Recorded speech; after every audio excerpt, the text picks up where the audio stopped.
Françaises, Français, mes chers compatriotes, je m'adresse à vous ce soir en raison de la situation internationale et de ses conséquences pour notre pays et pour l'Europe. Et cela après plusieurs semaines d'action diplomatique.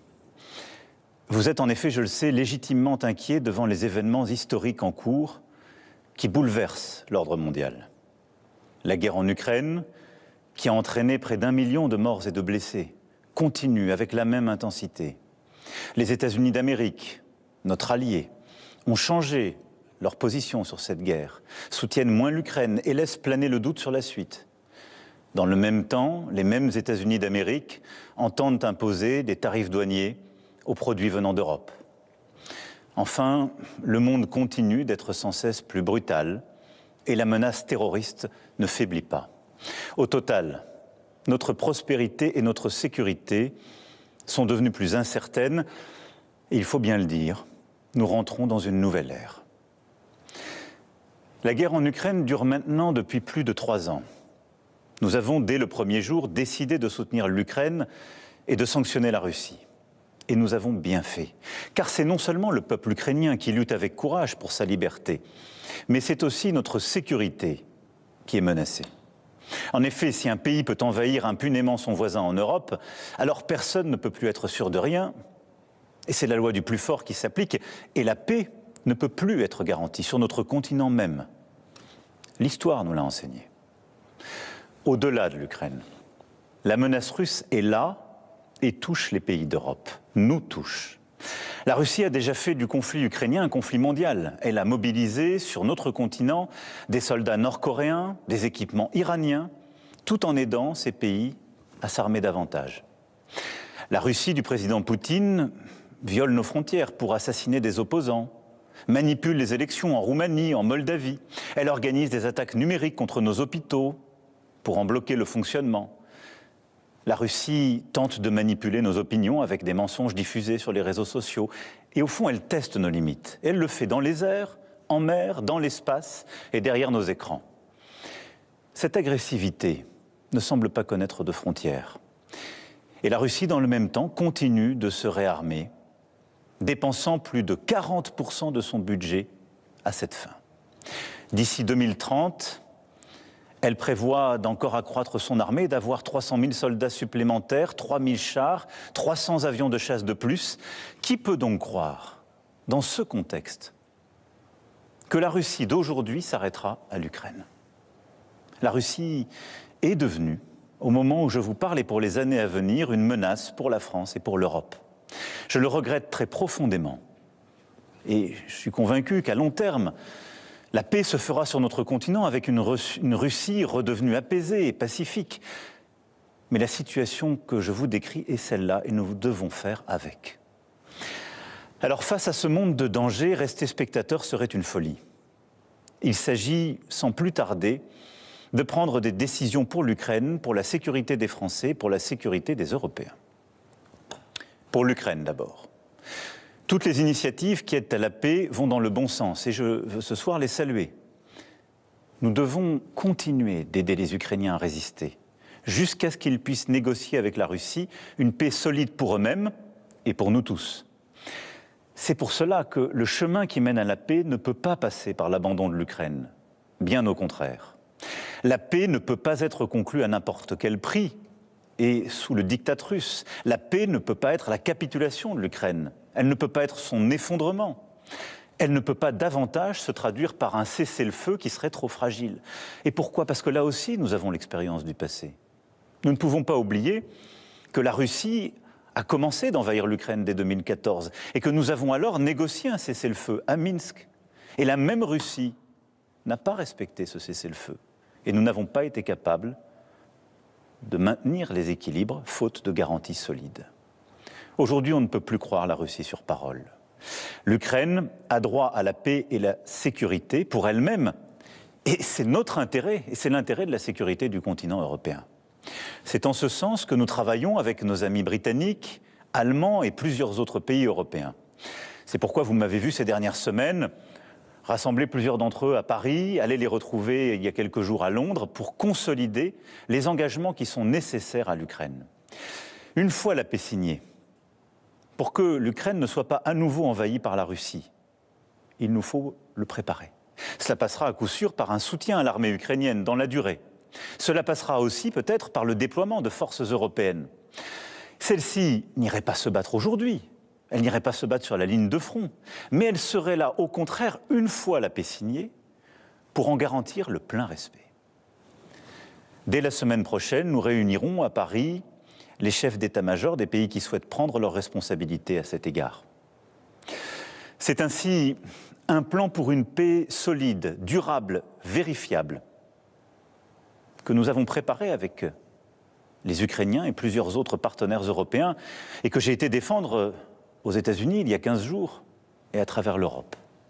Et je veux croire que les États-Unis resteront à nos côtés.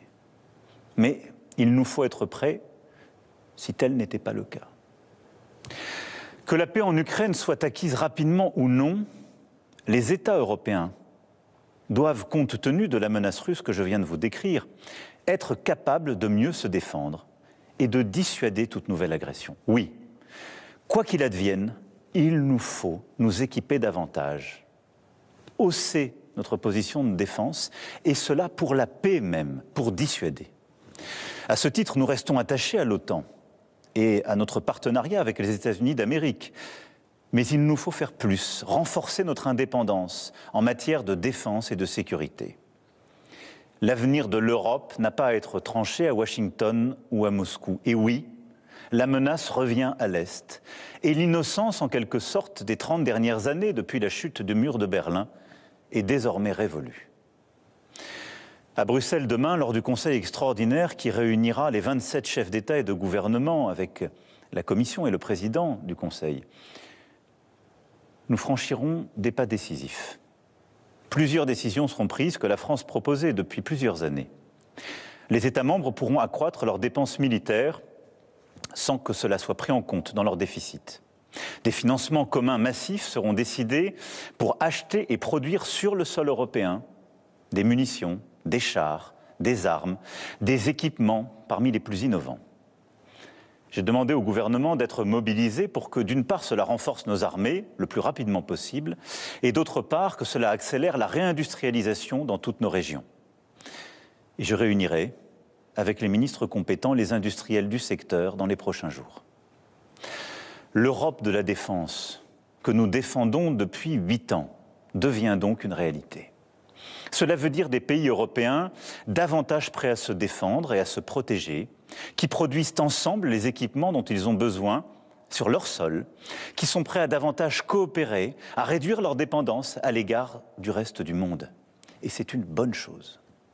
L'Allemagne, la Pologne, le Danemark, les États baltes et nombre de nos partenaires ont annoncé des efforts inédits en matière de dépenses militaires. Alors, dans ce temps de l'action qui s'ouvre enfin, la France a un statut particulier. Nous avons l'armée la plus efficace d'Europe. Et grâce au choix fait par nos aînés après la Deuxième Guerre mondiale, nous sommes dotés de capacités de dissuasion nucléaire. Ceci nous protège beaucoup plus que nombre de nos voisins. Et de plus, nous n'avons pas attendu l'invasion de l'Ukraine pour faire le constat d'un monde inquiétant. Et à travers les 2 lois de programmation militaire que j'ai décidées et que les parlements successifs ont votées, nous aurons doublé le budget de nos armées en presque 10 ans. Mais compte tenu de l'évolution des menaces, de cette accélération que je viens de décrire, nous aurons à faire de nouveaux choix budgétaires et des investissements supplémentaires qui sont désormais devenus indispensables. J'ai demandé au gouvernement d'y travailler le plus vite possible. Ce seront de nouveaux investissements qui exigent de mobiliser des financements privés, mais aussi des financements publics, sans que les impôts ne soient augmentés. Pour cela, il faudra des réformes, des choix, du courage. Notre dissuasion nucléaire nous protège. Elle est complète, souveraine, française de bout en bout. Elle a, depuis 1964, de manière explicite, toujours joué un rôle dans la préservation de la paix et de la sécurité en Europe. Mais répondant à l'appel historique du futur chancelier allemand, j'ai décidé d'ouvrir le débat stratégique sur la protection par notre dissuasion de nos alliés du continent européen. Quoi qu'il arrive, la décision a toujours été et restera entre les mains du président de la République, chef des armées. Maîtriser notre destin, devenir plus indépendant, nous devons y œuvrer au plan militaire, mais aussi au plan économique. Oui, l'indépendance économique, technologique, industrielle et financière sont des nécessités. Nous devons aussi nous préparer à ce que les États-Unis décident de tarifs douaniers sur les marchandises européennes, comme ils viennent de le confirmer à l'encontre du Canada et du Mexique. Cette décision incompréhensible, tant pour l'économie américaine que pour la nôtre, aura des conséquences sur certaines de nos filières. Elle accroît la difficulté du moment, mais elle ne restera pas sans réponse de notre part. Alors, tout en préparant la riposte, avec nos collègues européens, nous continuerons, comme je l'ai fait voilà 15 jours, à tout tenter pour convaincre que cette décision nous ferait du mal à tous. Et j'espère, oui, convaincre et en dissuader le président des États-Unis d'Amérique. Au total, le moment exige des décisions sans précédent depuis bien des décennies. Sur notre agriculture, notre recherche, notre industrie, sur toutes nos politiques publiques, nous ne pouvons pas avoir les mêmes débats que naguère. C'est pourquoi j'ai demandé au Premier ministre et à son gouvernement, et j'invite toutes les forces politiques, économiques et syndicales du pays à leur côté, à faire des propositions à l'aune de ce nouveau contexte. Les solutions de demain ne pourront être les habitudes d'hier. Mes chers compatriotes, face à ces défis et ces changements irréversibles, il ne faut céder à aucun excès. Ni l'excès des va-t-en-guerre, ni l'excès des défaitistes. La France ne suivra qu'un cap, celui de la volonté pour la paix et la liberté, fidèle en cela à son histoire et à ses principes. Oui, c'est ce en quoi nous croyons pour notre sécurité, mais c'est ce en quoi nous croyons aussi pour défendre la démocratie, une certaine idée de la vérité, une certaine idée d'une recherche libre, du respect dans nos sociétés, une certaine idée de la liberté d'expression qui n'est pas le retour des discours de haine, au fond une certaine idée de l'humanisme. C'est cela ce que nous portons et qui se joue. Notre Europe possède la force économique, la puissance et les talents pour être à la hauteur de cette époque. Et que nous nous comparions aux États-Unis d'Amérique et a fortiori à la Russie, nous en avons les moyens.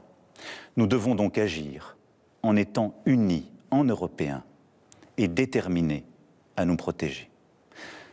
C'est pourquoi la patrie a besoin de vous, de votre engagement. Les décisions politiques, les équipements militaires, les budgets sont une chose, mais ils ne remplaceront jamais la force d'âme d'une nation. Notre génération ne touchera plus les dividendes de la paix. Il ne tient qu'à nous que nos enfants récoltent demain les dividendes de nos engagements. Alors nous ferons face, ensemble. Vive la République, vive la France.